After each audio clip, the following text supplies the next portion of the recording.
लोकसभा चुनाव 2024 का आज तीसरे चरण का मतदान जो है पूरे देश में हो रहा है, लेकिन बिहार की 5 सीटों पर मतदान हो रहा है। वहीं बात करें बिहार के उस सीट की जिसमें कई ऐसे निर्दलीय हैं जो एक तरीके से कहे बिहार में कई निर्दलियों ने पार्टियों का खेल बिगाड़ा है, उसमें से काराकाट की हम आज चर्चा करने वाले हैं। और काराकाट में बीजेपी के ही नेता पवन सिंह ने निर्दलीय एक तरीके से चुनाव का ऐलान करके बीजेपी एनडीए को जो है खेल बिगाड़ने में पूरी तरीके से जुट गए हैं। ये कहा जा रहा है कि कहीं ना कहीं उपेंद्र कुशवाहा को डैमेज कर रहे हैं और वहां पर त्रिकोणीय मुकाबला दिखाई दे रहा है। लेकिन सबसे बड़ा सवाल खड़ा ये हो रहा है कि आखिर में बीजेपी के नेता ही एनडीए के खिलाफ लड़ाई लड़ रहे हैं और अब तक जो है पवन सिंह के खिलाफ जो है बीजेपी मौन है, यानी यूँ कहे कि बीजेपी की तरफ से कार्रवाई नहीं किया गया है। एक तरीके से कहे तो अंदर खाने ये भी चर्चा होने रही कि आखिर में सम्राट चौधरी कर क्या रहे हैं।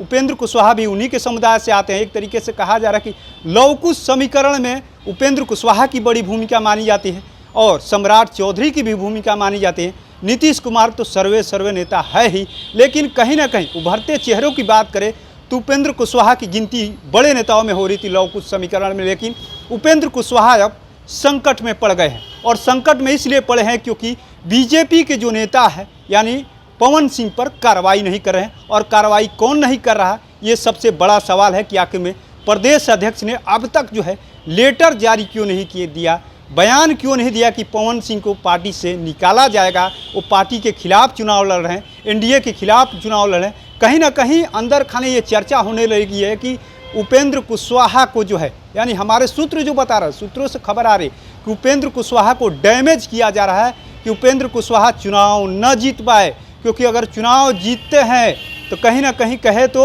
उपेंद्र कुशवाहा 2025 के विधानसभा चुनाव में एक बड़े फैक्टर के रूप में उभर कर सामने आ सकते हैं। बड़ी सीटों का डिमांड कर सकते हैं कि विधानसभा चुनाव में हमको ज़्यादा सीट चाहिए। लेकिन कहीं ना कहीं अब उपेंद्र कुशवाहा बुरी तरीके से फंस गए हैं। वो एक तरीके से कहे एनडीए में रहते हुए भी एनडीए के नेताओं से ही फंस गए हैं।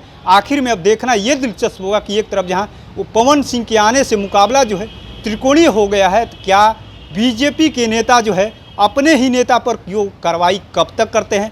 क्या उपेंद्र कुशवाहा को संकट से निकाला जाएगा आगे चल करके, या लगातार एक तरीके से कहे कि 2020 का भी याद दिलाया जा रहा है कि कई सीटों पर जो है चिराग पासवान ने नीतीश कुमार को डैमेज किया था।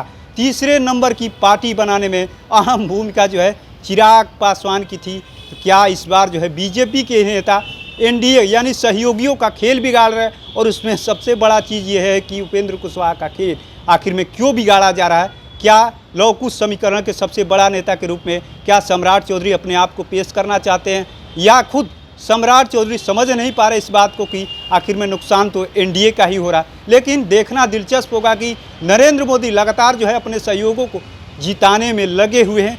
क्या उपेंद्र कुशवाहा को संकट से उबारा जा सकता है? क्योंकि कहा जा रहा है कि काराकाट ही ऐसी सीट है जहां पर बागी ने एक दिलचस्प लड़ाई बना दिया है और उपेंद्र कुशवाहा का जो खेल है पूरी तरीके से बिगड़ता हुआ नजर आ रहा है। क्या सम्राट चौधरी कार्रवाई करते हैं अपने बागी पर?